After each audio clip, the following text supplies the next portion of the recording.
que ouviu a voz de Deus. Quando ele era tão pequenininho, ouviu a voz de Deus. Ele estava bem deitado lá no seu quartinho e ouviu a voz de Deus.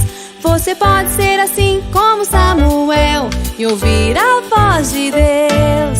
Samuel, Samuel era um menininho que ouviu a voz de Deus. Quando ele era tão pequenininho, ouviu a voz de Deus. Ele estava bem deitado lá no seu quartinho e ouviu a voz de Deus. Você pode ser assim como Samuel e ouvir a voz de Deus. Imagina que legal, como deve ter sido ouvir a voz do nosso Senhor, que chamou a Samuel pelo seu nome, com sua voz de amor.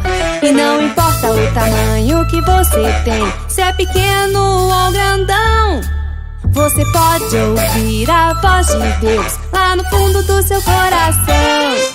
Samuel, Samuel era um menininho que ouviu a voz de Deus. Quando ele era tão pequenininho, ouviu a voz de Deus. E ele estava bem deitado lá no seu quartinho e ouviu a voz de Deus. Você pode ser assim como Samuel e ouvir a voz de Deus.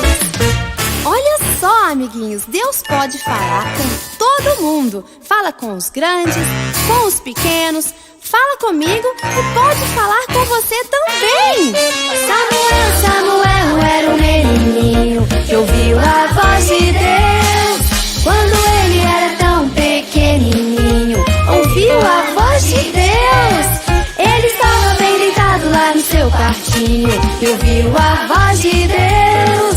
Você pode ser assim como Samuel e ouvir a voz de Deus. Imagina que legal, como deve ter sido ouvir a voz do nosso Senhor, que chamou a Samuel pelo seu nome, com sua voz de amor. Não importa o tamanho que você tem, se é pequeno ou grandão, você pode ouvir a voz de Deus lá no fundo do seu coração. Samuel, Samuel era um menininho que ouviu a voz de Deus. Quando ele era tão pequenininho, ouviu a voz de Deus. Ele estava bem deitado lá no seu quartinho e ouviu a voz de Deus. Você pode ser assim como Samuel e ouvir a voz de Deus.